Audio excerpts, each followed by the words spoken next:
Okay, so continuing the discussion about the topic, I am wondering how we react, for example, if we have some problems with our relationships, if a partner has left us against our wishes, or for example, if we like our job but we don't get on with our boss, or for example, if we are receiving a communication regarding a chronic illness, or if we're not spending time with our friends. So the concept of balance is related to how we can perceive a sort of private space between all of these things and our freedom in choosing.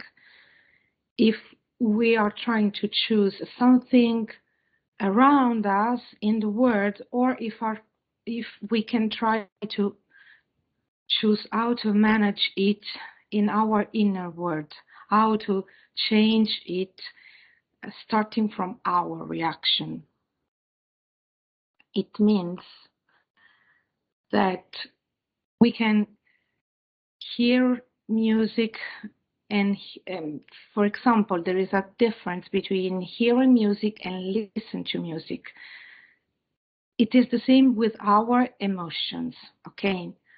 Balance is the possibility to be focused on our needs and listen to them in every specific moment of our life, even if we don't have the answer in that specific moment, but we can identify our needs and take care of our needs when possible.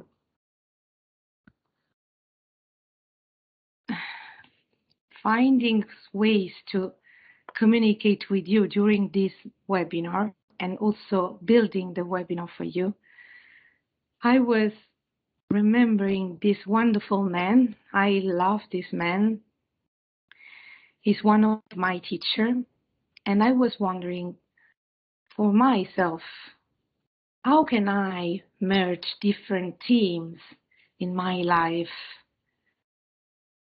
What does harmony mean to me? Okay, because this man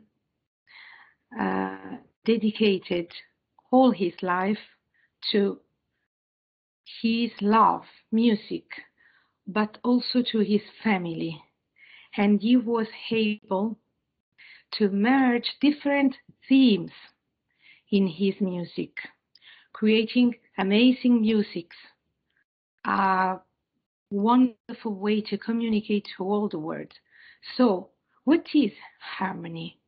It's something that we are waiting from the world around us, or harmony is an effort to stay connected with our emotions and to do the best effort to express ourselves in the best way. Balance, in his opinion, is the apparent harmony in music, for example, between different sounds. And regarding how we are managing our time, it's a question of a quantity. Yes, it is, because behaviors, practical things, concrete ways to help ourselves could change our perceptions. Also, quality, how we are managing our time, how we are thinking, how to dedicate, how to create this private space. A private space is also the space for example, for thinking. Today we are connected in this moment, and this is a way for using the time for us. And also is the relationship between the past and the present. For example, how I can use an unbalanced relationship that I had in the past, for changing strategies in my behavior and all in my behavioral patterns. Please go ahead with this exercise. It's a difficult one, but I would like to raise our self-awareness about how we are considering these dimensions in our personal experience. So, reading with me: dimension of self-balance: physical, professional, psychological, emotional, spiritual, personal, and social, and considering 100% as the total. Give a percentage for each dimension for your current life, drawing your wheel of balance. Please try to do this exercise. I'm waiting for you 2-3 minutes without sharing with others, or if you want, at the end of my presentation, we can share also your wheels of balance, but try to do it alone. Try to focus, to visualize your life.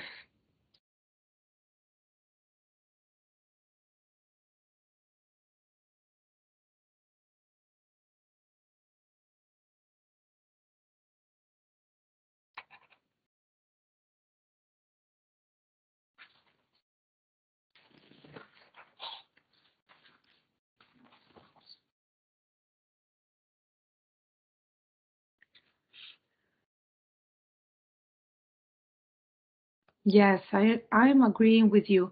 For me, it's the same. My work is related to my emotions. I love my work and stay with people. So yes, for me, it's difficult confine. And also it's difficult to establish 50 and 50%. It's not possible in my personal experience, because dedicating a lot of time for work, for example, in my personal life, I can feel comfortable. Me too. Physical, psychological, and emotional are part of the same. Okay, I'm trying to reading the chart. I'm trying to read the chart. Okay.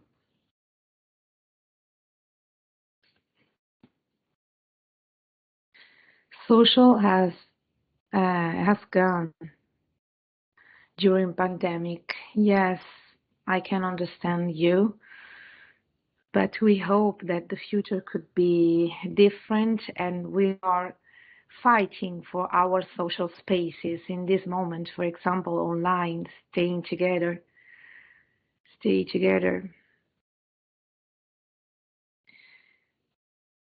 Also, I'm reflecting on how we can consider the fact to stay connected.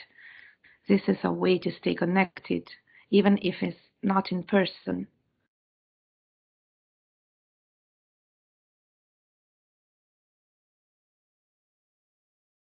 Personal, for example, could refer to an hobby, but is correct. Good reflection, Elizabeth. Thank you. Personal is psychological and emotional. Okay. Okay. So we can go psychological. I'm reading. Carla Paola, thank you for your comment. Psychological factor evolves around every other aspect. Correct. Yes. True. Okay, so continuing the presentation, we are focusing on our self-monitoring, and self-monitoring is also connected with thinking traps.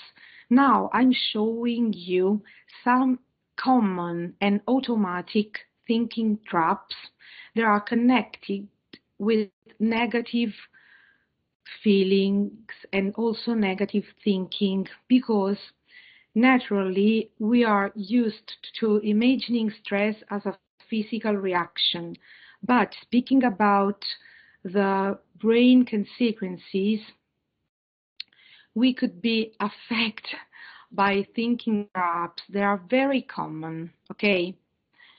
So analyzing some of them, the most important, for example, jumping to conclusions. I know exactly what you mean. We can try to change this phrase with an open question. Is that what you mean? Or maybe there is no point in trying. It will fail anyway. Maybe we can say, my guess is it will fail, but let's give it a try anyway. Or I'm not technical, I will never be able to code. I currently don't know how to code, but maybe I can learn. Okay. 3 examples that could help us to better understand what is jumping to conclusions. And also, the other one, cognitive distortions related to emotional reasoning. What is emotional reasoning? Is the habit to connect all to our feelings. You take your emotions as evidence for the truth. If things feel negative, you assume they are negative. For example, I feel inadequate. I am inadequate. Okay, I can't change my life. And also catastrophizing or personalizing. For example, I cannot control the pain and never change it. I can't stand it anymore. Okay. So maybe, or for example, it's my fault. It's always my fault. Okay. And other 3 important cognitive traps, negative related to negative thinking, are blaming others, overgeneralizing, or stereotyping. For example, starting from one information about a person and overgeneralizing, going through all the other aspects of this person, all the other experiences related to this person. And other 2 very common negative thinking traps, magnifying or minimizing. And we have 2 scenarios here that we can read. Scenario 1, Adam's baby soul is the only clean shirt he had while he was going to work. Today he is giving a presentation and he has an image of his boss noticing it, giving him a disgusted look and firing him on the spot. Adam's thinking, an image in this case, is an example of magnification because he is imagining and paying attention to our worst case scenario. In the other case, Claudia's friend was the 3rd person to try to tell her that she thought Claudia was drinking too much and putting herself in danger. Claudia dismissed her concern by saying, "You're like everyone else. You worry too much," and thought to herself, "I don't know what they also worried about." Okay, so we can be a little bit more aware about which kind of negative thinking and also cognitive traps we can have during our stressful situations. And so, one important key for our inner balance, is to build new habits of thinking and also have healthy habits in our practical life. We are speaking about exercise, healthy food, hydration, relax, take some rest, sleep, and we are repeating this kind of tools for people in each webinar because our body conditions are very important for our mind state. Could you please give me an idea of a sort of list of healthy things that calm and re-energize you? Could you please write, giving me examples in the chat?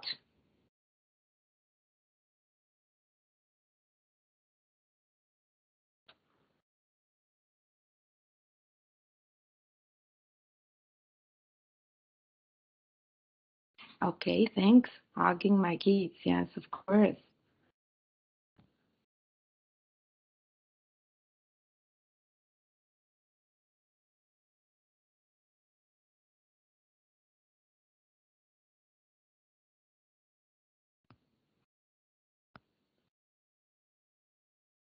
Praying, connecting, learning, cooking, listening to music.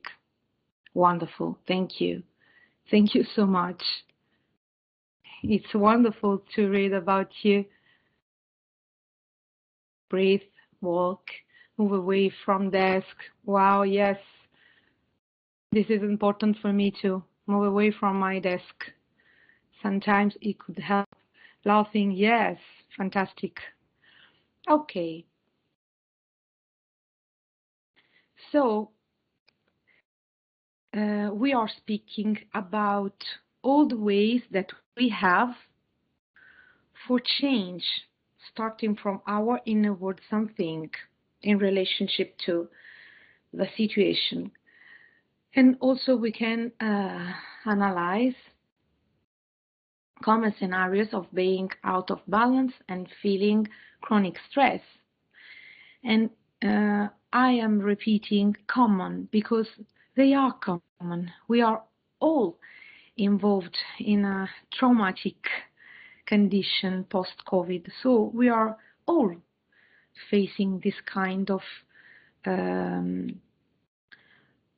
difficulties, emotional and psychological difficulties, faking attention, allowing disruptions, dismissing subject as uninteresting, failing to observe nonverbal aids, listening from our point of view instead of listening to others, and being self-centered. This is a common risk. So, how self-compassion can help us? Saying, I am possible, not it's impossible. Starting from a change of our point of view from the ideal version of ourselves to the real versions of ourselves. And I loved this article. Berkman is the journalist that who is writing on the Guardian, and he says, there will always to be too much to do, and this realization is liberating because due to the capitalism, the technology, our human being is difficult. And as humans, we have limited possibilities, so we have to adapt and readapt ourselves to all these challenges and changes. So, starting from the consideration that we can't do everything, this point could be an helpful point for us, a liberating information, and also identifying our possibility to tolerate that could be considered a superpower in this moment, and maybe accepting the advice that we don't appreciate. The advice you don't want to hear is usually the advice you need. Thank you for your presence, and also considering that the future is not the answer, the present is the answer for now, for creating our private space now, the space for thinking, taking rest, speaking with someone, listening to someone's difficulties, listening to our feelings, trying to change our communication styles, asking for support and for help. The solution to imposter syndrome is to see that you are human and make mistakes. Okay, I like this kind of reflection made by Barkerman because it's very concrete, a very practical way to better understand how to manage the present. And self-compassion is also related to how to be happier and less stressed and more resilient. Researcher has shown this kind of connections. Research, sorry. The last point, how to observe communication processes and contain unbalanced modes of communication which can worsen relationships. This is a good point from bilateral point of view, our point of view and the other point of view. We are starting with a discussion about our feelings. How do I feel? How do I know how I feel? And the same for the others. How do others feel? How do I know how the others feel? How I can observe. This is a video that I want to share with you about miscommunications. Okay? So if you can't hear the video from my laptop, try to click on it alone.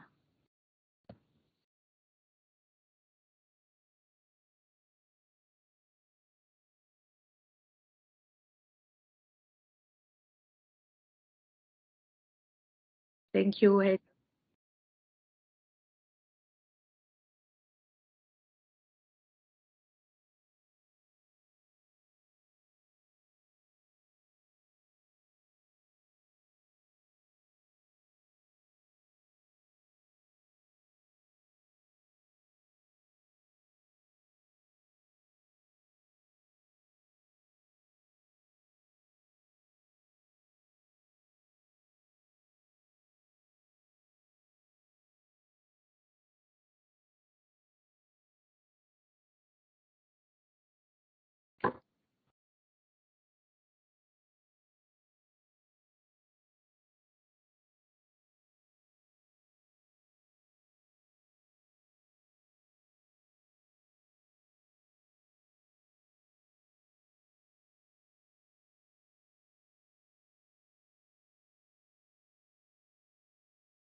Okay. So the question could be, yes, yes, yes. It's a pleasure to share all the information in this webinar, and we are also considering the idea to put the webinar on the Wellbeing app, sharing all the videos that I am using during this appointment with you. Okay, don't worry about it. Okay, how to widen our horizons? Uh, what are our triggers? What are our filters in our relationships? And also, another important aspect, if someone is aggressive with you, if someone could be um, excessive in communicating with you, please try to use this kind of tools. I'm considering that we have 5 minutes for the webinar, but don't worry, stay with us, or we can continue if you can, okay?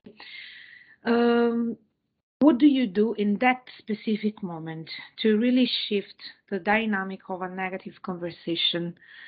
I think it's important for us to manage it. Refrain. If you are in front of an aggressive person, uh, you could choose to not get involved, okay? You can stay neutral, listening, listening, agreeing, for example, using your non-verbal communication, your paraverbal communication. You can also listen to your voice if there is a change in your voice or in the other voice. And listening is the operation to try to understand, to better understand which is the key underlying his, her, or their unhappiness, okay? And if you can, try to shift the communication, changing to another positive topic, okay? Introducing something more lighthearted, okay? And also connect empathetically. That is different from listening to, because it means to introduce some word that could help the other person. For example, in a situation in which you are fighting during a meeting with a colleague, you can say, okay, I can perfectly understand your point of view. However, I would like to introduce my reflections. However, I would like to be part of this discussion. So try to change the style of the communication. And if it's not possible in this moment, try to do it again in another moment. And also try to reframe the conversation, offering another perspective to the other person, and repeating important tools for us. Breathing is one of the best way to create this space for thinking. Pay attention on to body language, watch paraverbal communication, also know when to keep silent, and observe your style in communication. Are you producing short messages, direct messages? Which kind of direct messages? And maybe are you producing mixed messages?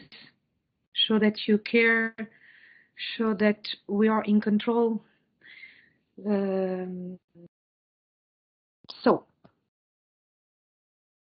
if you want to continue this discussion with me, I am organizing experiential online groups for the people who participated in this webinar, and we will send you a specific email with these 3 appointments. If you agree, we could consider the opportunity to share 3 other sessions in a small group in a different way, a more interactive way, on thinking traps, empathy as a tool to regulate your reactions in relationship, if I see me, I see you, analysis of the expectations and emotion that drive our interactions, how do they affect us, and balancing as a tightrope walker, action and reaction under communication processes and negative things. So taking time for better understand all the aspects that I'm sharing with you in this discussion, please register you and give me the possibility to speak again with you. And now we can stop the registration and we can share some reflections or maybe suggestions that you want to share with the group, the global group today. Thank you.